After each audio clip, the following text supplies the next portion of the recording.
அருமையான சகோதர சகோதரிகளே, இந்த நாளிலும் நாம் ஆண்டவருடைய வார்த்தைகளை தியானிக்கும்படியாக 2 கொரிந்தியரின் புத்தகம் 11வது அதிகாரத்தை நாம் எடுத்துக்கொள்ளலாம்.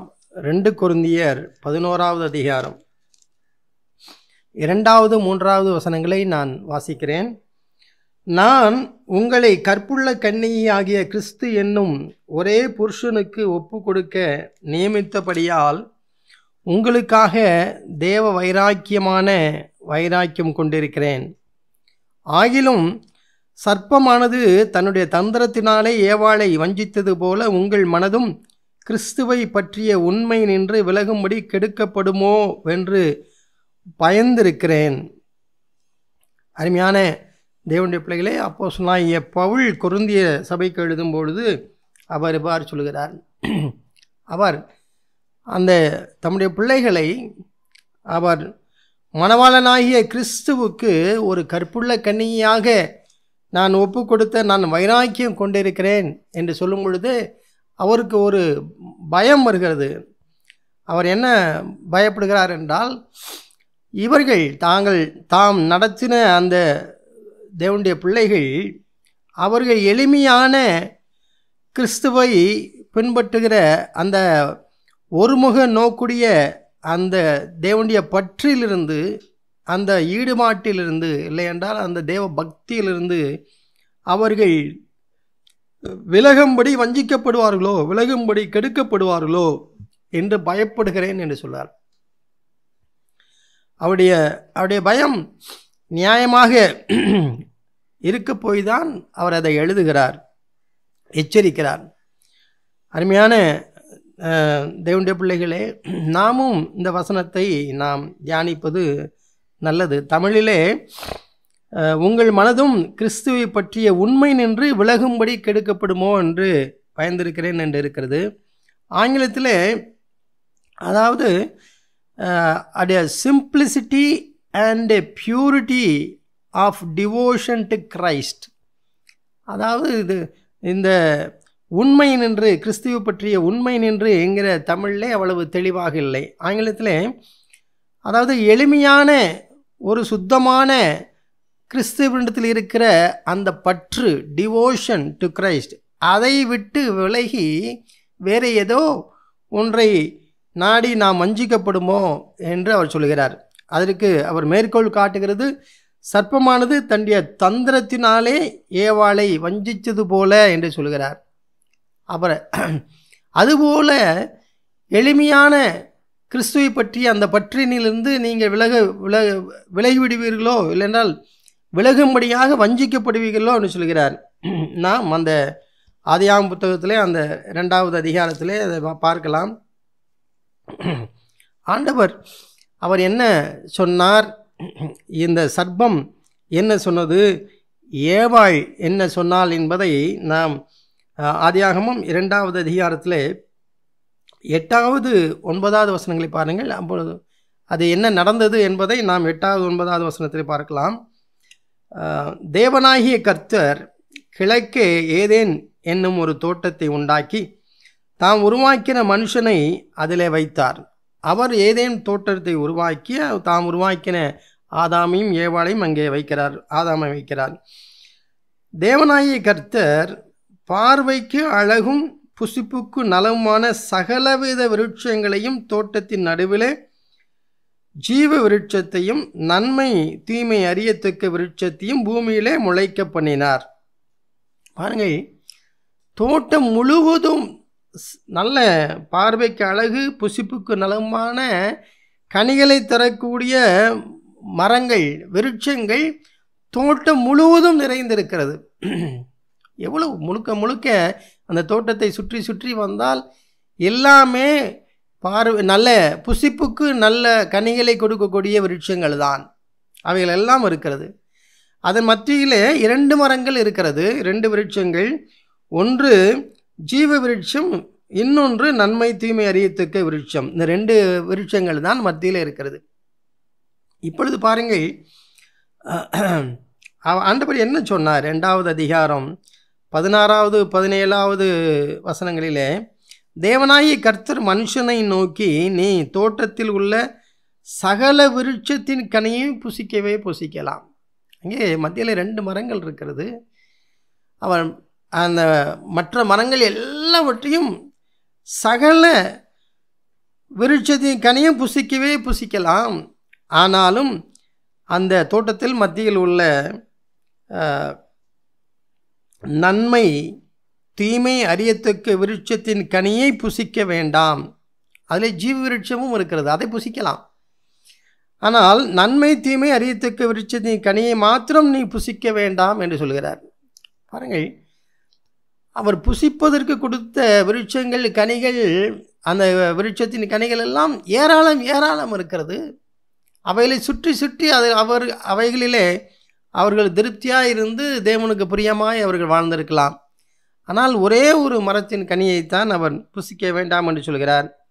அப்படி சொன்ன பொழுது அதை நீ புசிக்கும் நாளில் சாகவே சாவாய் என்று கட்டளையிட்டார். அது உண்டுதான். ஆனால் மனுஷன் தான் புசிக்கும்படியாக தேவன் கொடுத்த மற்ற எல்லாவற்றையும் விட்டு தேவன் எதை தடை பண்ணினாரோ அதைத்தான் அவர்கள் நோக்கி கொண்டிருக்கிறார்கள். அதை அப்படி நோக்கும்படியான வஞ்சகத்தை கொண்டு வந்தது யார்? நாம் அதை 3வது இதிலே பார்க்கலாம். 3வது அதிகாரம் 1 வசனத்தில், தேவனாகிய கர்த்தர் உண்டாக்கின சகல காட்டு ஜீவன்களை பார்க்கிலும் சர்ப்பமானது தந்திரமுள்ளதாய் இருந்தது. அது ஸ்திரீயை நோக்கி, நீங்கள் தோட்டத்தில் உள்ள சகல விருட்சங்களின் கனியும் புசிக்க வேண்டாம் என்று தேவன் சொன்னது உண்டோ என்றது. அந்த அந்த கேள்வி ஆரம்பிப்பது, அதை தேவன் எளிமையாக ஒன்றை அவர் சொல்லியிருக்கிறார். அந்த மரத்தின் நடுவில் இருக்கிற நன்மை தீமை அறியத்தக்க ஒரு மரம்தான். அதை விட்டு அத்தனை மரங்களையும் கனிகளையும் நாம் பயன்படுத்தி கொள்ளலாம், இல்லை என்றால் அதை புசிக்கலாம். ஆனால் இந்த சத்துரு இல்லை என்றால் அந்த சர்ப்பம் அதை தந்திரமாக எப்படி அதை காண்பிக்கிறது என்றால், ஏதோ ஒரு மரத்தை மாத்திரம் தேவன் புசிக்க அனுமதித்தது போலவும் மற்ற எல்லாவற்றையும் புசிக்க வேண்டாம் என்று தேவன் சொன்னது உண்டோ என்கிற ஒரு கற்பனையின் காரியமாக வஞ்சிக்கிற ஒன்றை அவர் சொல்கிறார். இது ஒரு கேள்வி மாதிரி சாதாரண விஷயமாக தெரிகிறது. தேவன் அப்படி சொன்னது உண்டோ, நான் அப்படி சொல்லவில்லை, தேவன் அப்படி சொன்னது உண்டோ என்பதை போன்ற ஒரு கொஸ்டின் தான், கேள்விதான். ஆனால் அதில் வஞ்சகம் இருக்கிறது. ஏனென்றால் ஒரு டயலாக் ஆரம்பிக்க வேண்டுமே, ஒரு சம்பாஷணையை ஆரம்பிக்க வேண்டுமே, அதற்காக இந்த சர்ப்பம் சொல்கிற ஒரு காரியம். உடனே எப்படி நாம் தூண்டப்படுகிறோம் என்றால், அதெல்லாம் இல்லை, தேவன் எல்லாவற்றையும் புசிக்க கொடுத்தார், ஆனால் மத்தியிலே உள்ள அதை மாத்திரம்தான், அந்த நன்மை தீமை அறியத்தக்க கனியை மாத்திரம்தான் புசிக்க வேண்டாம் என்று சொன்னார் என்கிற அந்த டயலாக்கை நாம் ஆரம்பிக்கும்படியான ஒரு வஞ்சகம். அங்கே 2வது வசனத்திலே, ஸ்திரீ சர்ப்பத்தை பார்த்து, நாங்கள் தோட்டத்தில் உள்ள விருட்சங்களின் கனியை புசிக்கலாம், ஆனாலும் தோட்டத்தின் நடுவில் இருக்கிற விருட்சத்தின் கனியை குறித்து தேவன் நீங்கள் சாகாதபடிக்கு அதை புசிக்கவும் அதை தொடவும் வேண்டாம் என்று சொன்னார் என்றான். அந்த டயலாக ஆரம்பிக்கிறார்கள், பேச்சுவார்த்தை, சம்பாஷணையை. எதை நாம் யாரிடம் நாம் ஆரம்பிக்கக்கூடாதோ அதை ஆரம்பிப்பதற்கு சத்துரு வஞ்சிக்கிறான். நாம் யாரிடத்தில் அந்த சம்பாஷணையை நாம் ஆரம்பிக்க வேண்டும்? பொதுவாக பாருங்கள், எளிமையாய் இருக்கக்கூடிய விஷயங்களை அதை காம்ப்ளெக்ஸாக, சிம்பிளாக இருப்பதை காம்ப்ளெக்ஸாக, அதை குழப்பமாக மாற்றுகிற ஒரு காரியம். எல்லாவற்றையும் புசிக்கும்படியாக சொன்னார், ஒன்றைத்தான் அவர் புசிக்கும்படியாக சொல்லவில்லை. ஆனால் வஞ்சிக்கிற அந்த சர்ப்பம் ஒரு விதமான, அதாவது எல்லாவற்றையும் தேவன் மறுத்தது போல ஒன்றை காண்பித்து அந்த பேச்சை ஆரம்பிக்கிறார். ஏவாள் அந்த வஞ்சகத்தில் அவள் விழுந்து விட்டால், உடனே 4வது வசனத்திலே என்ன சொல்கிறான் பாருங்கள். அப்பொழுது சர்ப்பம் ஸ்திரீயை நோக்கி, நீங்கள் சாகவே சாவதில்லை. இல்லை, தெளிவாக இருக்கிறது. ஆண்டவர் என்ன சொன்னார் என்றால், நீ அதை புசிக்கும் நாளிலே சாகவே சாவாய். ஆனால் அந்த டயலாக், அந்த பேச்சு சம்பாஷணை ஆரம்பித்த பின்பு நேரடியாக சர்ப்பம் சொல்லுகிறது, நீங்கள் சாவதே சாவதில்லை. அதற்கு மாறாக உங்கள் கண்கள் திறக்கப்படும், நீங்கள் தேவர்களைப் போல இருப்பீர்கள் இவைகளெல்லாம் அந்த சர்ப்பம் சொல்லி அதை வஞ்சிக்கிறது. அதன் பின்பு நடந்ததை நாம் அறிந்திருக்கிறோம். அவர்கள் ஏவாள் அதை பறித்து புசிக்கிறாள். அதோடு அவர் நிற்கவில்லை, தன்னுடைய கணவனாகிய ஆதாமுக்கும் அதை கொடுக்கிறாள் என்பதையெல்லாம் நாம் அறிந்திருக்கிறோம். இதில் இந்த வஞ்சனை இங்கே அப்போஸ்தலனாகிய பவுல் அந்த கிறிஸ்துவுக்கு நேராக இருக்கிற எளிதான ஒரு சுத்தமுள்ள ஒரு பக்தியிலிருந்து, ஒரு அர்ப்பணிப்பிலிருந்து நீங்கள் கெடுக்கப்படுமோ என்று அவர் ஐயப்படுகிற ஒரு காரியத்திற்கு இந்த வஞ்சகத்தை அவர் சொல்கிறாரே, அந்த வஞ்சகத்தில் நாம் என்ன முதலாவது வஞ்சகம் என்னவென்றால், தேவன் இதை புசிக்கும் நாளிலே சாகவே சாகவாய் என்று சொன்னார். அது சர்ப்பமானது நீங்கள் சாவதே இல்லை என்கிறது. அதாவது பாவத்தின் காரியங்களை லகுவாக்கி, தேவன் பாவத்தின் சம்பளம் மரணம் என்று தெளிவாய் சொல்லியிருக்கிற காரியங்களை அதெல்லாம் அப்படி இல்லை என்பதை போன்ற ஒரு தோற்றத்தை உண்டு பண்ணுகிறதான் ஒரு வஞ்சகம். நமக்குள்ளாக நாம் பாவங்களை அதை மிகுந்த சீரிய கவனத்தோடு எடுத்து, ஆண்டவரே இவைகளிலிருந்தெல்லாம் என்னை விடுதலையாக்கும் என்று தேவனுடைய பிள்ளைகள், தேவனுடைய வார்த்தைகள் நமக்கு சொல்லும் பொழுதெல்லாம் அதில் கவனமாயிருந்து அதை நான் செய்ய நினைக்கும் பொழுது முதலாவது வஞ்சகம் என்னவென்றால், அதெல்லாம் அவ்வளவு சீரியஸாக இல்லை, எல்லோரும் இப்படித்தான் இருக்கிறார்கள், தேவன் எல்லாரையும் எப்படி தண்டிப்பார், தேவன் அன்புள்ளவராக இருக்கிறார் என்பதை போன்ற பாவத்தின் தன்மையினுடைய கோரத்தை குறைக்கின்ற ஒரு வஞ்சகம். அப்படின்றால் நம்முடைய அனுதின வாழ்க்கையிலே பாவத்தை நாம் சீரியஸாக தேவனுக்கு பயப்படுமே என்று அந்த அர்ப்பணிப்பில் இருக்கிற அந்த தன்மையிலிருந்து விலகி, இந்த உலகத்திலே வாழும்பொழுது இவைகளை எல்லாம் நாம் செய்து தான் ஆக வேண்டும், காம்ப்ரமைஸ் பண்ணி தான் ஆக வேண்டும் என்கிற வஞ்சகத்துக்குள்ளாக, இல்லை என்றால் அதெல்லாம் ஒன்றும் இல்லை, எல்லோரும் இப்படித்தான் இருக்கிறார்கள், தேவனுடைய பிள்ளைகள் என்று சொல்லிக் கொள்கிறவரும் அப்படி இருக்கிறார்கள், அவர்கள் எப்படி இருக்கிறார்கள், இவர்கள் எப்படி இருக்கிறார்கள். இது முதலாவது வஞ்சகம் என்பதை நாம் அறிந்திருக்க வேண்டும். பாருங்கள், அந்த பாவத்தின் அகோரம் இல்லை என்றால் தன்மையை வலுவிளக்க செய்கிறது, இல்லை என்றால் அதிலே ஒன்றுமில்லை என்பதை போன்ற ஒரு தோற்றத்தை உருவாக்குகிறது.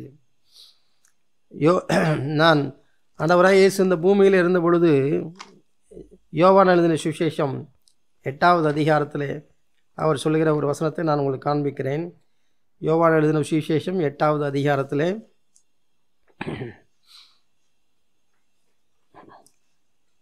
43வது வசனத்தில், என் வசனத்தை நீங்கள் ஏன் அறியாமல் இருக்கிறீர்கள், என் உபதேசத்தை கேட்க மனது இல்லாமல் இருக்கிறதுனால் அல்லவோ. அங்கே அதற்கு முன்பாக பாருங்கள், அதற்கு முன்பாக அவர்கள் அந்த கூட்டம் பலவிதமான கேள்விகளை கேட்டுக்கொண்டு இருக்கிறார்கள் ஆண்டவரிடத்திலே. அப்பொழுது 41வது வசனத்திலே, நீங்கள் உங்கள் பிதாவின் கிரியைகளை செய்கிறீர்கள் என்றார். அதற்கு அவர்கள், நாங்கள் வேசித்தனத்தினால் பிறந்தவர்கள் அல்ல, ஒரே பிதா எங்களுக்கு உண்டு, அவர் தேவன் என்றார்கள். தங்களுடைய பக்தி இல்லை என்றால் தாங்கள் தேவனுக்கு நெருங்கியவர்கள் என்பதை போன்ற அவர்கள் சொல்கிறார்கள். இயேசு அவர்கள் நோக்கி, தேவன் உங்கள் பிதாவாக இருந்தால் என்னிடத்தில் அன்பாக இருப்பீர்கள். எளிமையான ஒன்று, நீங்கள் தேவனிடத்தில் அன்பாக இருந்தால் அவர் உங்கள் பிதாவாக இருந்தால் என்னிடத்திலும் அன்பாக இருப்பீர்கள். ஏனெனில் நான் தேவனிடத்திலிருந்து வந்திருக்கிறேன், நான் சுயமாய் வரவில்லை, அவரே என்னை அனுப்பினார் என்று சொல்கிறார். அதற்கப்புறம் அவர் சொல்கிற வசனம், என் வசனத்தை நீங்கள் ஏன் அறியாமல் இருக்கிறீர்கள். ஏன் தேவன் நமக்கு சொல்லுகிற காரியங்களை நாம் விளங்க முடியவில்லை, இல்லையென்றால் அவைகளை எல்லாம் நமக்கு தெளிவாக இல்லை. அதற்கு காரணம் என்ன என்று நாம் பார்க்கும் பொழுது ஆண்டவராக இயேசு சொல்கிறது பாருங்கள், நீங்கள் ஏன் அதை பற்றிய உணர்வடையாமல் இருக்கிறீர்கள், இல்லை என்றால் உங்களுக்கு அது விளங்கவில்லை, ஏன் அறியாமல் இருக்கிறீர்கள். ஒரே ஒரு காரணம்தான், என் உபதேசத்தை கேட்க மனது இல்லாது இருக்கிறதுனால் அல்லவா. பாருங்கள், சிம்பிள், எளிதாக இருக்கிறது. ஏன் நமக்கு புரியவில்லை, இல்லை என்றால் ஏன் அது விளங்கவில்லை, நமக்கு அதில் விருப்பம் இல்லை, தேவனுடைய வார்த்தைகளை கேட்பதில் விருப்பம் இல்லை, மனது இல்லை. மனது இல்லாததான் காரணம். மற்றபடி தேவனுடைய காரியங்கள் அது காம்ப்ளெக்ஸாக சிக்கலானதாக அது இல்லை, எளிமையான காரியங்கள். ஆனால் நாம் அதை சிக்கலாக்கி கொள்கிறோம். அதுக்கு காரணம் நமக்கு விருப்பம் இல்லை, தேவனுடைய உபதேசத்தை கேட்க விருப்பமில்லை. மத்தேயு எழுதின சுவிசேஷத்தில் 15வது அதிகாரத்தில் நம்முடைய வஞ்சகத்தை பாருங்கள். நாம் வஞ்சிக்கப்படுவதற்கு இல்லை என்றால் தேவனுடைய பிள்ளைகளாக இல்லாததற்கு வேறு ஏதோ காரணங்களை நாம் சொல்லிக்கொண்டு இருக்க வேண்டிய அவசியம் இல்லை. இல்லையென்றால் இவைகள் அப்படி இருக்கிறது, இவைகள் கடினமாக இருக்கிறது, இதை செய்ய முடியாது என்பதை போன்ற பல காரணங்களை தேடுவதற்கு ஒரே ஒரு காரணம்தான் இருக்கிறது. பல காரணங்களை சொல்லுவதற்கு நம்மிடத்தில் இருக்கிற ஒரு காரணம், எனக்கு அதில் விருப்பம் இல்லை, தேவனுடைய உபதேசத்திலே கேட்பதற்கு விருப்பம் இல்லை. 15வது அதிகாரம், மத்தேயு 15வது அதிகாரத்திலே 14வது வசனத்திலே 13வது 14வது வசனங்களிலே அவர் பிரதியுத்தரமாக, என் பரமபிதா நடாத நாற்றெல்லாம் வேரோடு பிடுங்கப்படும். என் பரமபிதா நடாத நாற்றெல்லாம் வேரோடு பிடுங்கப்படும். பரிசேயரை பற்றி அவர் சொல்லும் பொழுது, அவர்கள் எல்லாம் இடரல் அடைகிறார்களே என்று சீஷர்கள் அவரிடத்தில் கேட்கிறார்கள். அப்பொழுது அவர் எளிதாக சொல்லிவிட்டார், என் பரமபிதா நடாத நாற்றெல்லாம் வேரோடு பிடுங்கப்படும், அவர்களை விட்டுவிடுங்கள். ஏன் அவர்களை விட்டுவிடுங்கள்? அவர்களிடத்தில் அவர்கள் மனம் திரும்பிடுவார்கள், இல்லை என்றால் அவர்கள் மனது சஞ்சலப்படக்கூடாது, அவர்கள் இடரல் அடையக்கூடாது என்கிற பகுதிக்கே அவர் செல்லவில்லை. அவர்களை விட்டுவிடுங்கள். அவர்கள் குருடருக்கு வழிகாட்டுகிற குருடராய் இருக்கிறார்கள். அவர்கள் குருடருக்கு வழிகாட்டுகிற குருடர்கள் அப்படின்றால் அவர்களும் அவர்களை நடத்துகிறவர்களும் அவர்கள் குருடர்கள், தேவனுடைய காரியங்களை அறியவில்லை. அவர்கள் பரிசேயர்களாக இருக்கலாம், இல்லையென்றால் ஆபிரகாமின் புத்திரர் என்று தங்களை அழைத்து கொள்கிறவர்களாக இருக்கலாம், இல்லையென்றால் நம்முடைய இந்த நாளின் காரியங்களை சொல்லும்போது கிறிஸ்தவர்களாக இருக்கலாம், சீஷர்களாக என்று சொல்லிக் கொள்கிறவர்களாக இருக்கலாம். ஆனால் எளிமையான தேவனிடத்தில் சேர்கிற அந்த டிவோஷன், சிம்பிள் அண்ட் பியூர், எளிமையான மற்றும் தூய்மையான காரியம், அந்த பக்தி, நம்மிடத்தில் இருக்கிற அந்த பக்தி இல்லாமல் நாம் செய்கிற காரியங்கள் இருக்குமென்றால், எனக்கும் தேவனுடைய காரியங்களை நான் தெரியவில்லை, நான் குருடனாக இருக்கிறேன், நான் நடத்துகிற மற்றவர்களுக்கும் அவர்களும் குருடராக இருக்கிறார்கள், நான் தேவனுடைய வழியை விட்டு நான் விலகி செல்கிறவனாக மாத்திரமல்ல, என்னோடு கூட சேர்ந்த எல்லா கூட்டத்தையும் நான் வழி விலகச் செய்கிறேன் என்பதுதான் அர்த்தம். அதைத்தான் தேவன் பார்த்து சொல்கிறார் 14வது வசனத்திலே, அவர்களை விட்டுவிடுங்கள், அவர்கள் குருடருக்கு வழிகாட்டுகிற குருடராயிருக்கிறார்கள். குருடனுக்கு குருடன் வழிகாட்டினால் இருவரும் குழியிலே விழுவார்கள் என்றார்.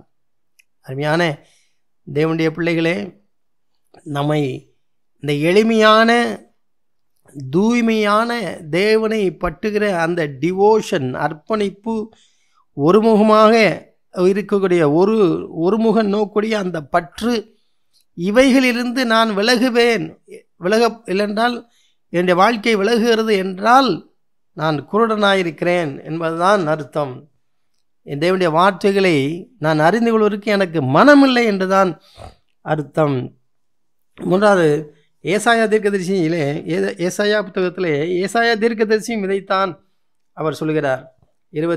ஏசாயா புத்தகம் 29வது அதிகாரம் 12வது 13வது வசனம் பாருங்கள். அல்லது வாசிக்க தெரியாதவனிடத்தில் புஸ்தகத்தை கொடுத்து நீ இதை வாசி என்றால் அவன் எனக்கு வாசிக்க தெரியாது என்பான். அதை முந்தின வசனங்களின் தொடர்ச்சியை பார்க்கலாம். ஒருவனிடத்திலே அந்த புத்தகத்தை, முத்திரிக்கப்பட்ட புஸ்தகத்தை கொடுத்து இதை வாசி என்றால் என்னால் கூடாது, இது முத்திரிக்கப்பட்டிருக்கிறது என்று சொல்கிறான். அதை 11வது வசனத்தில் பார்க்கிறோம். இது எனக்கு புரியவில்லை, இந்த வார்த்தைகள் சொல்கிறது இது முத்திரிக்கப்பட்டிருக்கிறது என்று சொல்கிறான். வாசிக்க தெரியாதவனிடத்தில் புஸ்தகம் கொடுத்தால் எனக்கு வாசிக்க தெரியாது என்று சொல்கிறான். அவன் எல்லாரும் குருடராயிருக்கிறார்கள். 13வது வசனத்திலே, இந்த ஜனங்கள் தங்கள் வாயினால் என்னிடத்தில் சேர்ந்து தங்கள் உதடுகளினால் என்னை கனம் பண்ணுகிறார்கள், அவர்கள் இருதயமோ எனக்கு தூரமாய் விலகி இருக்கிறது. அவ்வளவுதான். இந்த இவைகளெல்லாம் காரணம் ஏன் அவர்களுக்கு விளங்கவில்லை, ஏன் இவர்களுக்கு புரிய முடியவில்லை, இல்லைன்னா ஏன் அவர்களுக்கு வாசிக்க தெரியவில்லை, தேவனுடைய காரியங்கள் ஏன் அவர்களுக்கு விளங்கவில்லை? காரணம் ஒன்றுதான், அவர்கள் இருதயம் எனக்கு தூரமாய் இருக்கிறது, ஆனால் தங்கள் வாயினாலோ என்னை கனமுண்ணுகிறார்கள். என்னிடத்தில் சேர்ந்து என்னை உதடுகளினாலே என்னை கனமுண்ணுகிறார்கள். இருதயம் என்னோடு இல்லை. ஆண்டவர் தெளிவாக எளிதாக அதை சொல்கிறார். அவர்கள் இருதயம் என்னிடத்தில் இல்லை, அவர்கள் உதடுகள் தான் என்னை விரும்பி என்னோடு சேர்ந்திருப்பதை போல சொல்கிறது. அதற்காக அவர் கடைசியில் சொல்கிற காரியம் ஏசாயா தீர்க்கதரிசி, அவர்கள் எனக்கு பயப்படுகிற பயம் மனுஷராலே போதிக்கப்பட்ட கற்பனையாக இருக்கிறது, அது உண்மையான தேவனுடைய பயமாக இல்லை. சிறு வயதிலிருந்தே நாம் பல தேவனுடைய பிள்ளைகளாக இப்படி தேவனுக்கு பயப்பட வேண்டும் என்று எதையெல்லாம் நாம் போதித்திருக்குமோ, இல்லை என்றால் இதை செய்யாதே அதை செய்யாண்டு மனுஷனுடைய கற்பனைகள், தேவனுடைய வார்த்தைகளுக்கு நேராக தேவனிடத்திலே சேர ஜனங்களை தேவனிடத்திலே சேர்க்கக்கூடிய காரியங்கள் இல்லாமல் மனுஷிய காரியங்களாக செய்யக்கூடிய பல காரியங்கள். நாம் வேதத்தின் அடிப்படையிலே நம்முடைய பிள்ளைகளுக்கு கீழ்ப்படிதல், மற்றவைகளை கற்றுக் கொடுப்பதெல்லாம் அதெல்லாம் உண்மையானது, அதெல்லாம் தேவையானது. ஆனால் அவை எடுத்து இந்த தேவன் அண்டையிலே கிட்டி சேராமல் அதற்கு மாற்றாக நாம் மனுஷனுடைய கற்பனைகளை எல்லாம் சொல்லி செய்ய வைத்திருக்கிற அந்த பயம் மனுஷனுடைய பயமாக இருக்கிறது, அது தேவ பயம் இல்லை நினைச்சார். அவர் எனக்கு பயப்படுகிற பயம் மனுஷரால் போதிக்கப்பட்ட கற்பனையாக இருக்கிறது, தேவ உண்மையாய் தேவனிடத்தில் பயப்படுகிறதாக அது இல்லை. உண்மையான தேவனுடைய பிள்ளைகளே, எவ்வளவு எளிதான காரியங்களை சாத்தான் வஞ்சித்து அதை சிக்கலாக்குகிறான் என்பதை நாம் பார்க்க வேண்டும். அதே அந்த வஞ்சிக்கப்பட்ட அந்த சம்பவத்தில் நாம் ஆதியாகம புத்தகத்தில் 2வது அதிகாரத்தை மறுபடியுமாக நாம் எடுத்துக்கொள்வோம். ஆதியாகம புத்தகம் 2வது அதிகாரத்தில்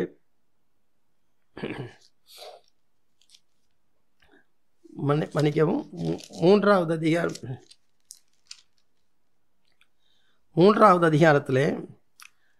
அடுத்த சுபாவத்தை பாருங்கள். அந்த வஞ்சிக்கப்பட்ட அந்த சுபாவத்தில் அடுத்த காரியம், அது 12வது வசனம், அதற்கு ஆதாம், என்னோடு இருக்கும்படி தேவரீர் தந்த ஸ்திரீயானவள் அவ்விருட்சத்தின் கனியை எனக்கு கொடுத்தால் நான் புசித்தேன் என்றான். ஆண்டவர் ஆதாமிடத்தில் இந்த கேள்வியை கேட்கிறார். நீ எங்கே இருக்கிறான் என்கிறார். அவன் நான் நிர்வாணியாக இருக்கிறதுனால் ஒழித்து கொண்டு இருக்கிறேன்னு சொல்கிறான். அப்பொழுது நீ நிர்வாணி என்று உனக்கு அறிவித்தது யார் என்று சொல்லும் பொழுது அவன் என்ன சொல்கிறான் என்றால், அந்த விருட்சத்தின் கனியை புசித்தாயோ என்று ஆண்டவர் கேட்கும் பொழுது அதற்கு ஆதாம், என்னோடு இருக்கும்படி தேவரே தந்த ஸ்ரீயானவள் விருட்சத்தின் கனியை எனக்கு கொடுத்தால் நான் புசித்தேன் என்றான். 2வது வஞ்சகம் என்னவென்றால், நாம் தவறு இழக்கும்போது, இல்லை என்றால் நாம் பாவம் செய்யும் பொழுது நாம் எப்படியாக சோதிக்கப்படுகிறோம், இல்லை என்றால் எப்படி நாம் வஞ்சிக்கப்படுகிறோம் என்றால், நான் செய்யவில்லை, இன்னார் இதன் காரணத்தின் இதை செய்தேன், அவர்கள் மூலமாக இது வந்தது, என் மனைவி நிமித்தம் இது வந்தது. இதுதான் அடுத்த வஞ்சகம். முதலாவது வஞ்சகம் அதனுடைய பாவத்தின், இல்லை என்றால் தேவனுடைய கட்டளையின் தண்டனையை, இந்திய காரியத்தை அதெல்லாம் ஒன்றுமில்லை என்பதை போன்ற ஒரு வஞ்சகம். இவையெல்லாம் ஒன்றுமில்லை, நீங்கள் புசிக்கும் நாளிலே நீங்கள் சாவது இல்லை என்று பாவத்தின் சம்பளம் மரணம் என்பதை அது வலுவிளக்க செய்து அதை சாதாரண விஷயமாக மாற்றுகிற ஒரு காரியம். 2வதாக, நம்முடைய குற்றங்களுக்கு மற்றவர்களை நாம் பழி சுமத்துவது, இல்லைன்றால் காரணங்களை கண்டுபிடிப்பது. காரணங்களை கண்டுபிடித்து நேரடியாக மனம் திரும்புவதற்கு இல்லாமல் காரணங்களை எப்பொழுது தேடுகிறோமோ அப்பொழுது நாம் இந்த வஞ்சகத்துக்குள்ளாக மாறிவிட்டோம் என்று அர்த்தம். அதைத்தான் 3வது அதிகாரம் 3வது அதிகாரம் 12வது வசனத்திலே, ஆதாம், என்னோடு இருக்கும்படி தேவரீர் தந்த ஸ்ரீயானவள் விருட்சத்தின் கனியை கொடுத்தால் நான் புசித்தேன் என்று சொல்கிறான். நான் இன்னொரு பகுதியிலே ஆரோனுடைய விஷயத்திலேயும் நாம் அதை பார்க்கலாம். யாத்ராகமம் 32வது அதிகாரத்தில் அவர்கள் மோசே 40 நாள் அவர் மலையிலே தேவனுடைய வார்த்தைகளை பெறும்படி சென்றிருக்கும் பொழுது ஜனங்கள் எல்லாரும் மோசேக்கு என்ன சம்பவித்ததோ அறியோம், அதலார் நீர் எழுந்து எங்களுக்கு முன் சொல்லும் தெய்வங்களை எங்களுக்கு கொண்டு போகணும் என்று ஜனங்கள் கேட்க பொழுது ஆரோன் தெளிவாக ஒன்றை செய்கிறார். அது யாத்திராகமம் 32வது அதிகாரம் 2வது வசனத்திலே, அதற்கு ஆரோன், உங்கள் மனைவிகள் குமாரர் குமாரத்திகளுடைய காதுகளில் இருக்கிற பொன்னணிகளை கழற்றி என்னிடத்தில் கொண்டு வாருங்கள் என்றான். ஜனங்கள் எல்லாரும் தங்கள் காதுகளில் இருந்த பொன் நணிகளை கழற்றி ஆரோனிடத்தில் கொண்டு வந்தார்கள். அவர்கள் கையிலிருந்து அவன் அந்த பொன்னை வாங்கி சிற்ப கருவியினால் கருப்பிடித்து ஒரு கன்றுக்குட்டியை வார்ப்பித்தான். பாருங்கள், தெளிவாக இருக்கிறது. ஆரோன் தான் அவைகளை எல்லாவற்றையும் அவன் கொண்டு வந்து பொன்னை வாங்கி சிற்ப கருவியினால் அவன் கருப்பிடித்து அதை செய்கிறான். அதை மோல்டு அதை செய்து ஒரு கன்றுக்குட்டியை அவன் செய்கிறார்கள், உண்டு பண்ணுகிறார்கள். ஆனால் மோசே அவரிடத்தில் கேட்ட பொழுது அவன் சொல்லுகிற காரியம் என்னவென்றால், 21வது வசனத்திலே 32வது அதிகாரம் 21வது வசனத்திலே, மோசே மலையிலேருந்து கீழே இறங்கி வந்த பொழுது அவர் பார்த்து, மோசே ஆரோன், இன்னைக்கு நீ இந்த ஜனங்கள் மேல் இந்த பெரும் பாதகத்தை சுமத்துகிறதற்கு இவர்கள் உனக்கு என்ன செய்தார்கள் என்றார். அதற்கு ஆரோன், என் ஆணவனுக்கு கோபம் மூளாதிருப்பதாக, இது பொல்லாத ஜனம் என்று நீர் அறிந்திருக்கிறேன். சாக்கு போக்குகளை சொல்ல ஆரம்பிக்கிற சுபாவம், நாம் தேவனிடத்திலிருந்து நாம் தூர விலகுகிறோம், வஞ்சிக்கப்பட்டிருக்கிறோம் என்பது அர்த்தம். இவர்கள் என்னை நோக்கி, எங்களுக்கு முன் செல்லும் தெய்வங்களை எங்களுக்கு உண்டு பண்ணும், எகிப்து தேசத்திலிருந்து எங்களை அழைத்து கொண்டு வந்த அந்த மோசைக்கு என்ன சம்பவித்ததோ அறியோம் என்றார்கள். அப்பொழுது நான், பொன்னுடைமை உடையவர்கள் எவர்களோ அவர்கள் அதை கழற்றி தரக்கடவர்கள் என்றேன். அவர்கள் அப்படியே செய்தார்கள். அதை அக்னியிலே போட்டேன், அதிலிருந்து இந்த கன்றுக்குட்டி வந்தது என்றான். நான் தான் அந்த கன்றுக்குட்டியை உண்டாக்கினேன், சிற்ப கருவினாலே அதை நான் செய்தேன் என்று சொல்லுவதற்கு அவன் இல்லை. அதை நான் போட்டேன், அங்கிருந்து கன்றுக்குட்டி வந்தது. தமிழில் இப்படி இருக்கிறது. நான் அதை அக்னியிலே போட்டேன், அக்னியிலிருந்து அந்த கன்றுக்குட்டி வந்து விட்டது என்பதை போன்று இருக்கிறது. பாருங்கள், நேரடியாக நான் தவறு செய்து விட்டேன் என்று சொல்வதற்கு மனமில்லாமல் ஜனங்களிடத்திலே அவன் சொல்லுகிறதை பாருங்கள்.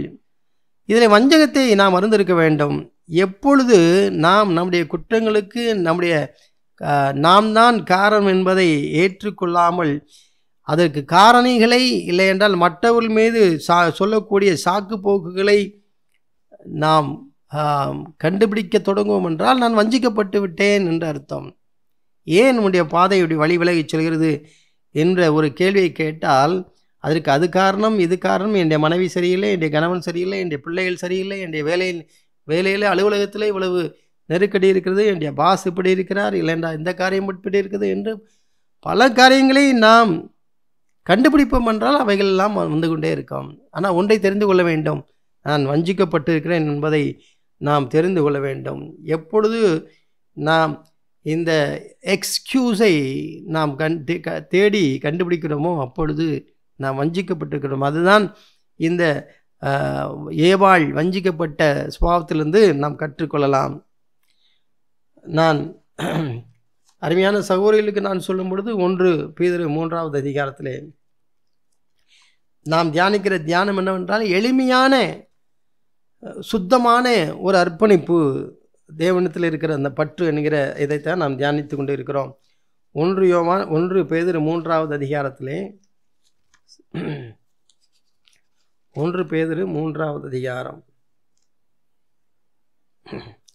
4வது வசனத்தை பாருங்கள். சகோதரிகளுக்கு அதை முதல்ல அந்தபடி மனைவிகளே என்று ஆரம்பிக்கிறது. மனைவிகளே, அழியாத அலங்கரிப்பாயிருக்கிற சாந்தமும் அமைதலும் உள்ள ஆவியாகிய இருதயத்தில் மறைந்திருக்கிற குணமே உங்களுக்கு அலங்காரமாக இருக்க கடவுது, அதுவே தேவனுடைய பார்வையில் விலையேறப்பட்டது என்று இருக்கிறது. நீங்கள் 1 பேதுரு 3வது அதிகாரத்திலே நீங்கள் முதலிருந்து பார்ப்போம் என்றால், ஒரு குடும்ப பெண்ணாக இருக்கிற சகோதரியாக இருக்கிற மனைவிகளுக்கு சொல்லும் பொழுது இதை சொல்கிறார். அதை முதல் வசனத்திலே பயபக்தியோடு கூடிய உங்கள் கற்புள்ள நடக்கை என்று சொல்கிறார். அதன் பின்பாக வெளியரங்கமான அலங்காரம் அல்ல, அழியாத அலங்கரிப்பாக இருக்கிற சாந்தமும் அமைதலும் உள்ள ஆவி, அது இருதயத்திலே மறைந்திருக்கிற குணம், அதுவே அலங்காரமாக இருக்க கடவுது, அதுதான் தேவனுடைய பார்வையிலே வெளியேறப்பட்டது என்று எளிதான ஒரு வாக்கியங்கள். இதில் ஒன்றும் அது சிக்கலான காம்ப்ளெக்ஸாக அது எதுவுமே இல்லை. ஆனால் எத்தனை சகோதரிகள் இதை அப்படியே ஏற்றுக்கொண்டு இருக்கிறார்கள், எத்தனை சகோதரிகள் நாம் அதை ஏற்றுக்கொண்டு இருக்கிறோம். தேவன் என்னை குறித்திருக்கிற அழைப்பு என்ன? நான் ஒரு பயபக்தியோடு கூடிய கற்புள்ள ஒரு நடக்கை என்னுடைய குடும்ப வாழ்க்கையில், குடும்ப பெண்ணாக, குடும்ப சகோதரியாக, எனக்கு ஒரு வெளி அலங்காரம் அது தேவையில்லை. அதனால் சாந்தமும் அமைதலும் உள்ள ஆவியாகிய இருதயத்தில் மறைந்திருக்கிற குணம்தான் தேவன் பார்வையிலே வெளியேறப்பட்டது என்று பார்க்கிறோம். ஆனால் இந்த வசனங்களிலே அப்படியே ஏற்றுக்கொண்டு எனக்கு பிரதானமான அழைப்பு நான் குடும்ப சகோதரியாக கற்புள்ள நடக்கையோடு நான் அமைதலுள்ள ஆவியாய் நான் இருக்க வேண்டும் என்ற அந்த அழைப்பிலே அப்படியே நான் எளிதாக இருந்து விடட்டும் என்று எத்தனை சகோதரிகள் அதில் நாம் திருப்தியாக இருக்கிறோம். அதற்கு மாறாக நாம் இதையெல்லாம் செய்ய வேண்டும் என்று நினைக்கிறோம். இதற்கு மாறாக தேவன் கொடுத்திருக்கிற, தேவனுடைய வார்த்தை சொல்கிற இவைகள் அது போதுமானது அல்ல. என்னுடைய அழைப்பு அதை காட்டிலும் அதிகமானது. இதோடு நான் நிற்க வேண்டிய அவசியம் இல்லை, நான் இதை செய்ய வேண்டும் அதை செய்ய வேண்டும் என்று நாம் நினைக்கிறோம். தேவன் அப்படி எதிர்பார்க்கிறார், இதுவே உங்களுக்கு வெளியேறப்பட்டது என்று சொல்கிறார்.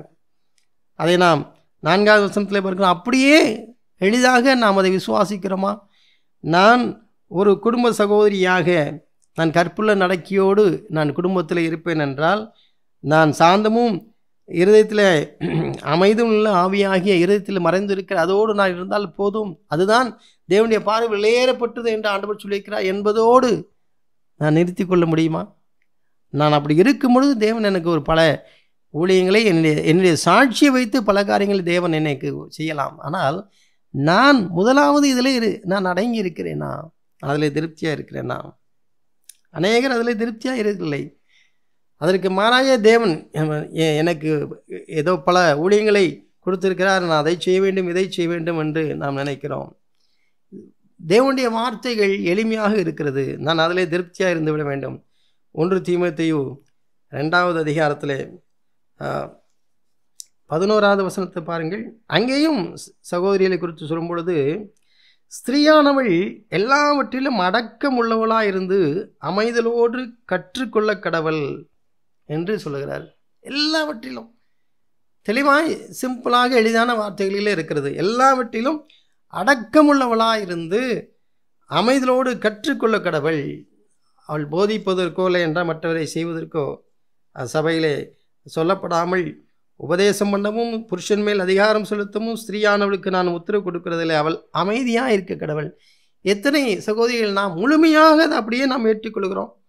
நான் அமைதியோடு கற்றுக்கொள்ள வேண்டும், நான் அமைதியாக இருக்க வேண்டும் என்கிற வசனங்களை அப்படியே நாம் ஏற்றுக்கொள்கிறோம். இல்லை, அதற்கு மேலாக ஏதோ நாம் ஒன்றை செய்ய வேண்டும் என்பதைத்தான் நாம் நினைக்கிறோம். 1 பேதுரு 5வது அதிகாரம் 1 பேதுரு 5வது அதிகாரத்தில் இளைஞரை பற்றி சொல்லுங்கிற வசனத்தை பாருங்கள். அந்த 5வது வசனம், அந்தப்படி இளைஞரே மூப்பருக்கு கீழ்ப்படியுங்கள், நீங்கள் எல்லாரும் ஒருவருக்கு ஒருவர் கீழ்ப்படிந்து மனத்தாழ்மை அணிந்து கொள்ளுங்கள். பெருமையுள்ளவருக்கு தேவன் எதிர்த்து நிற்கிறார், தாழ்மையுள்ளவர்களுக்கு கிருபை வைக்கிறார். அப்போது இளைஞருக்கு சொல்லும் பொழுது தெளிவாக இருக்கிறது, மூப்பருக்கு கீழ்ப்படியுங்கள். அதற்கு மேலே மூப்பர் சரியில்லை, இல்லை என்றால் மூப்பர்களுக்கு தெரியவில்லை என்கிற காரியங்கள் எல்லாம் நாம் சிந்திக்க வேண்டிய அவசியமே இல்லை. அவைகள் நான் எனக்கு கொடுத்திருக்கிற அந்த பணியில் நான் அமைதலாக இருக்கும் பொழுது தேவன் என்ன செய்வார் என்றால், 6வது வசனத்தில், ஏற்ற காலத்தில் தேவன் உங்களை உயர்த்தும்படிக்கு அவருடைய பலத்த கரத்திற்குள் அடையுங்கள். என்னை எப்பொழுது தேவன் உயர்த்த வேண்டும் என்று நினைக்கிறாரோ அந்த ஏற்ற காலம் வரைக்கும் நான் எளிதாக இந்த வசனத்திற்கு கீழ்ப்படிய வேண்டும். இளைஞரே மூப்பருக்கு கீழ்ப்படியுங்கள். ஏன்? தேவன் பெருமையுள்ளவர்களுக்கு எதிர்த்து நிற்கிறார், தாழ்மையுள்ளவர்களுக்கோ அவர் கிருபை அளிக்கிறார். தேவன் நமக்கென்று ஒரு ஏற்ற காலம் வைத்திருக்கிறார். அந்த காலத்திலே, ஏற்ற காலத்திலே தேவன் நிச்சயமாக அவர் உயர்த்துவார். அதை யாரும் தடை பண்ணவே முடியாது. நான் எளிதான எனக்கு கொடுத்திருக்கிற அந்த வார்த்தை, நீங்கள் கீழ்ப்படிந்திருங்கள், ஒருவருக்கு ஒருவர் கீழ்ப்படிந்திருங்கள். அதை எளிதாக செய்யாமல் தேவன் எனக்கு ஒரு ஊழியத்தை கொடுத்திருக்கிறார், நான் இதை செய்ய வேண்டும் அதை செய்ய வேண்டும் என்று செய்கிறதுனாலே தான் நாம் அதை காம்ப்ளெக்ஸிட்டியாக நாம் மாற்றுகிறோம், சிக்கலாக மாற்றுகிறோம். அதனுடைய விளைவு நான் பெருமை அடைகிறேன், நான் வீழுகிறேன், வஞ்சிக்கப்பட்டு விடுகிறேன். அவ்வளவுதான். அருமையான தேவனுடைய பிள்ளைகளே, ஏசாயா புத்தகத்திலே 55வது அதிகாரத்திலே இப்படி அதுவும் இதுமாய் செய்கிற காரியங்களிலே பெருமையான என்னுடைய வாழ்க்கை எளிமையும் சுத்தமான ஒரு தேவனுடைய அர்ப்பணிப்பு என்கிற இடத்திலிருந்து விலகி நான் ஏதோ பல காரியங்களை நான் செய்யும் பொழுது இந்த ஏசாயா 55வது அதிகாரத்தில் 2வது வசனத்தில் முதல் பகுதியை நான் உங்களுக்கு காண்பிக்கிறேன். நீங்கள் அப்பம் இல்லாததற்காக பணத்தையும் திருப்தி செய்யாத பொருளுக்காக உங்கள் பிரயாசத்தையும் செலவழிப்பானேன். இல்லைன்றால் அது தேவன் சொல்லி தேவன் நமக்கு கட்டளையிட்டு இருக்கிற, இல்லை என்றால் அவர் எதிர்பார்க்கிற காரியத்தை விட்டு நமக்கு பிரயோஜனம் இல்லாதவற்றிற்கு நம்முடைய பணத்தையும் நம்முடைய நேரத்தையும் நம்முடைய பிரயாசத்தையும் செலவழிப்பானேன். உங்களை பிரயாசத்தை செலவழிப்பானேன் பொருளுக்காக, அதாவது திருப்தி செய்யாத பொருளுக்காக. தேவன் திருப்தி அடையாத மற்ற எல்லாமே அது திருப்தியை கொண்டு வருகிறது இல்லை. தேவன் என்னிலே அவர் நிறைவுள்ளவராய் திருப்தியாக இருக்கிறாரா? என்னுடைய வாழ்க்கை குறித்து நான் இயேசுவை தேவனை பின்பற்றுகிறதிலே எளிமையான ஒரு அர்ப்பணிப்போடு நான் இருப்பேன் என்றால் அது தேவனுக்கு பிரியமாயிருக்கிறது. நான் சகோதரிகள் நான் அடக்கம் உள்ளவளாய் அமைதி உள்ளவளாய் இருந்தால் அது தேவனுக்கு போதும். அது இல்லாமல் நான் ஏதோ ஒன்றை செய்து திருப்தி இல்லாததுக்காக என்னுடைய பொருளையும் என்னுடைய நேரத்தையும் என்னுடைய பணத்தையும் என்னுடைய பிரயாசங்கத்தையும் ஏன் நான் செலவழிப்பானேன்? நீங்கள் எனக்கு கவனமாய் செவி கொடுத்து நலமானதை சாப்பிடுங்கள், அப்பொழுது உங்கள் ஆத்துமா கொழுப்பான பதார்த்தங்களினால் மகிழ்ச்சியாக இருக்கும், திருப்தியாக இருக்கும், மகிழ்ச்சியாக இருக்கும். என் அருமையான தேவனுடைய பிள்ளைகளே, எளிமையான simple and pure devotion to Christ, அதை தமிழில் அவ்வளவாக இல்லை. நாம் அதை சிக்கலாக்க வேண்டாம். தேவனுடைய காரியங்கள் எல்லாம் எளிமையாக இருக்கிறது. நான் ஒரு சின்ன உதாரணத்தை நான் சொல்லி நான் முடிக்க விரும்புகிறேன். ஒரு வாத்தை ஒரு சகோதரி அருமையாக வளர்த்து கொண்டிருந்தார்கள். அந்த வாத்தை வளர்க்கும் பொழுது ஒரு நாள் கால் அது கிந்தி நடந்தது, அதாவது நொண்டி நடந்தது. பொதுவாக இந்த வாத்தை நாம் பார்ப்போம் என்றால் அதனுடைய கால் அமைப்பு எப்படி இருக்கும் என்றால் அது வாத்தினுடைய உடம்பு பகுதி பெரிதாகவும் அந்த கால் பகுதி சின்னதாகவும் அது இருக்கும். அந்த காலின் பகுதியிலே அதனுடைய கால் அமைப்பை பார்த்தால் அந்த வாத்தை பொறுத்தவரையிலே அதனுடைய படைப்பு எப்படி என்றால் அது நடப்பதற்காக அது படைக்கப்படவில்லை. அது நீந்துவதற்காகவும் பறப்பதற்காகவும் தான் அதனுடைய அமைப்பு, கால் அமைப்பு இருக்குது. அதனுடைய பாதங்களை நீங்கள் பார்ப்பீர்கள் என்றால் அது நீந்துவதற்கு ஏதாக ஒரு துடுப்பு போல அது இருக்கும். ஆகவே அது தண்ணீருக்குள்ளே போகும்பொழுது அது எளிதாக நீந்துவதற்கு அதனுடைய அமைப்பு இருக்கிறது. அதனுடைய உடல் எடை அதிகமாக இருக்கும். அது கொண்டு நடந்து போவதற்கு சிரமப்படும். நீங்கள் வார்த்தை பார்ப்பீர்கள் என்றால் மெதுவாக இப்படி போகும். அப்பொழுது இந்த காலிலே அதற்கு பிரச்சனை வந்துவிட்டால், அவர் ஏதாவது அந்த காலிலே அடிபட்டு அது பிரச்சனை வந்துவிட்டால் அது சீக்கிரமாக எளிதிலே அது மறிக்க வேண்டிய கட்டம் வந்துவிடும் அந்த வாத்து. அப்படி இந்த சகோதரி ஒரு வாத்தை வளர்க்கும் பொழுது அதை பிரியமாக வளர்த்து கொண்டு வந்தார்கள். அது நொண்டியாக ஒரு மாதிரி நொண்டி நடந்த பொழுது அதை உடனே அது சீக்கிரம் மறிக்கிற தருவாய் போன்று அது வந்துவிட்டது. உடனே அதை அந்த பிராணிகளை பார்க்கிற அந்த மருத்துவரிடத்திலே கொண்டு வந்து, கால்நடை மருத்துவரிடத்திலே அதை காண்பிப்பதற்காக அதை கொண்டு வருகிறார்கள். கொண்டு வரும் பொழுதே அது கிட்டத்தட்ட அது மறித்த நிலைதான். இதற்கு ஒரு சந்தேகம் என்னென்றால் அது பிரியமாக வளர்த்திருக்கிறாரா? ஆகவே அந்த மருத்துவரிடத்திலே கொண்டு வந்து பார்த்த பொழுது அவர் தன்னுடைய ஸ்டெதஸ்கோப்பை வைத்து அவர் அதை சோதிக்கிறார். துடிப்பு இருக்கிறதா என்று பார்க்கிறார். ஆனால் துடிப்பு இல்லை, அது இறந்து விட்டது என்பதை அவர் அறிந்து கொண்டார். ஆகவே அவர் உடனே அந்த சகோதரத்தில் அந்த கொண்டு வந்த அந்த தாயினிடத்தில் பிரியமாய் அந்த வாத்தை வளர்த்தார்களே, அவர்கள் ஒரு பதட்டத்தோடு அவர்கள் நிற்கிறார்கள்.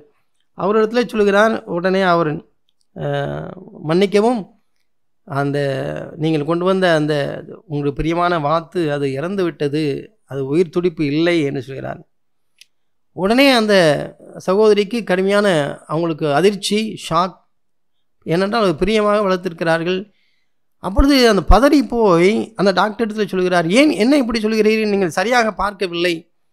ஒருவேளை அது கோமா ஸ்டேஜில் இருக்கலாம். நீங்கள் நன்றாய் பார்த்தீர்களா? நீங்கள் திரும்பவும் பாருங்கள் என்றால் என்று சொல்லி பதட்டத்தோடு அவர்கள் பேச ஆரம்பித்தார்கள். அந்த மருத்துவர் அனுபவத்திலே பார்த்து அவர் சொல்கிற காரியத்தை ஏற்றுக்கொள்ள முடியலை. ஆனால் இந்த டாக்டர், அந்த வெட்டினரி டாக்டர், அவர் நல்ல புத்திசாலியான ஒரு டாக்டர். அவர் உடனே சரி இருங்கள் என்று சொல்லிவிட்டு அவர் வீட்டிற்குள்ளாக அவர் சென்றார். வீட்டிற்குள்ளே ஒரு பெரிய ஒரு நாய், ஒரு நல்ல ஜாதி நாய் ஒன்றை அவர் வளர்க்கிறார்.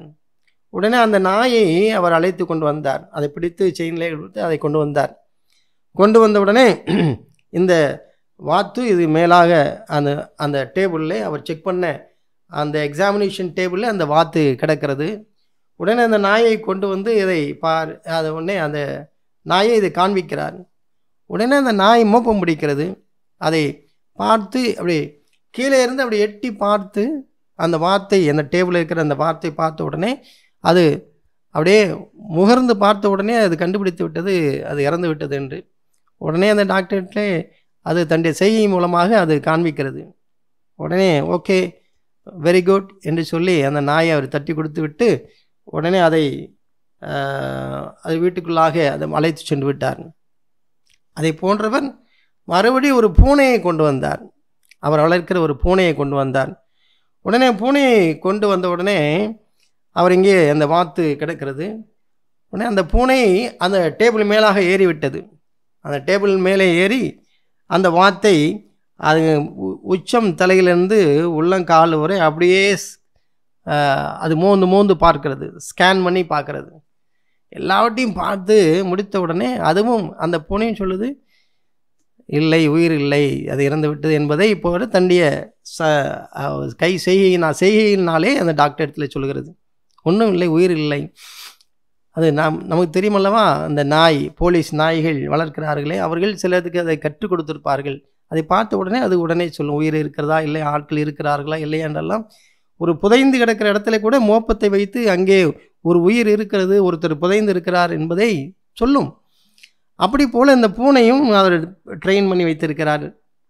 உடனே பார்த்து விட்டு அது ஒன்றும் உயிர் இல்லை என்று சொல்லிவிட்டது. உடனே வெரி குட், வெல் டன் என்று சொல்லி அந்த பூனையும் அவர் தட்டி கொடுத்து அவர் உள்ளே கொண்டு போய் விட்டார். ரெண்டும் கொண்டு போய் விட்டு அவர் உடனே அந்த சகோதரியை பார்த்து சொன்னார், நிச்சயமாகவே நான் எடுத்திருந்த அந்த சோதனை அடிப்படையிலே உங்களுடைய வாத்து இப்பொழுது அது இறந்து விட்டது என்று சொன்னார். உடனே சரி நான் எடுத்துக்கொண்டு செல்கிறேன் என்று சொன்ன உடனே பில் கொடுங்கள் எவ்வளவு என்று கேட்டார். உடனே இந்த டாக்டர் பில் போட்டார். 2000 ரூபாய் பில் என்று அவர் போட்டார். உடனே அந்த சகோதரி இடத்துல அந்த பில்லை, அந்த அவருடைய ஃபீஸ், டாக்டர் ஃபீஸு, அந்த பில்லை காண்பித்த பொழுது 2000 ரூபாயா என்று சொல்லி அவர்கள் பதறி அவர் கேட்டார்கள். உடனே டாக்டர் சொன்னார், அந்த சகோதரி சொன்னார்கள், இறந்து போன ஒன்றை இறந்து விட்டது என்று சொல்வதற்கு 2000 ரூபாயா என்று கேட்டார். உடனே அந்த டாக்டர் சிரித்து கொண்டே அவர் சொன்னார், இல்லையம்மா, எனக்கு ஃபீஸ் 100 ரூபாய் தான். ஆனால் நான் அது இறந்து விட்டது என்று சொன்ன உடனே நீங்கள் நம்பவில்லை. ஆகவே நான் ஒரு நாயை கூட்டு வந்தேன், அது எக்ஸ்ரே எடுக்கக்கூடிய நாய். அது எக்ஸ்ரே எடுத்து பார்த்த உடனே அது 400 ரூபாய் அதற்கு ஃபீஸ். அதுக்கு நான் அப்படி வளர்த்திருக்கிறேன். ஆகவே அதுக்கு 400 ரூபாய். அதையும் நீங்கள் நம்ப மாட்டீர்கள் என்பதற்காக நான் ஒரு பூனையை கொண்டு வந்தேன். அது ஸ்கேனர். அது முழுமையாக ஸ்கேன் பண்ணிவிட்டு அது கண்டிப்பாக சொல்லிவிட்டது தீர்க்கமாய், அது தலையிலிருந்து கால் வரை அதை மோப்பம் பிடித்து அது உயிரில்லை என்று சொல்லிவிட்டது. அதற்கு 1500 ரூபாய் அந்த ஸ்கேனுக்கு வேண்டும். ஆகவே மொத்தம் 2000 ரூபாய். எல்லாவற்றையும் கூட்டி பார்ப்பீர்கள் என்றால் 2000 வருது. எனக்கு ஃபீஸ் 100 ரூபாய் தான் என்று சொல்லிடுது. அருமையான தேவனுடைய பகுதிகளே, ஒரு கற்பனை கதை போல இருந்தாலும் எளிதாக தேவன் நடத்துகிற பாதையிலே நாம் ஒன்றை ஏற்றுக்கொள்ளக்கூடியவர்களாக, தேவன் என்ன எளிதாக சொல்லியிருக்கிறார் அதை அப்படியே நான் ஏற்றுக்கொள்ளக்கூடியவனாக இருந்தால் எனக்கு எந்த விதமான காம்ப்ளெக்ஸும் இல்லை, சிம்பிளாக இருக்கிறது. என்னுடைய வாழ்க்கையிலே நான் தேவனிடத்திலே சேரக்கூடாமல், அவரிடத்திலே நான் ஒரு மனம் உள்ளவனாய் இருக்கக்கூடாமல், என்னை வழி விலகச் செய்கிறது எல்லாமே தேவன் என்னை நடத்துகிற பாதை அல்ல. தேவன் என்னை நடத்த வேண்டும் என்று விரும்புகிறவைகளும் அல்ல. நாமவே பல காரியங்களை நாம் இதற்கு மாறாக என்று மாற்றுகளை தேவனிடத்தில் சேர்வதை விட்டுவிட்டு அதற்கு மாற்றாக நாம் பல காரியங்களை வைத்து அதனாலே நாம் திருப்தி கொண்டு விருந்து விடுகிறோம். தேவன் சொல்கிறது எளிமையாக சொல்கிறார். அதை அப்படியே ஏற்றுக்கொண்டால் என்னுடைய வாழ்க்கை மாறிவிடும். அருமையான தேவனுடைய பிள்ளைகளே, இந்த நாளிலே மறுபடியுமாக நான் ரெண்டு கொரிந்தியருக்கு நான் வருகிறேன். 2 கொரிந்தியரில் அப்போஸ்தலனாகிய பவுலுடைய வைராக்கியத்தை பாருங்கள்.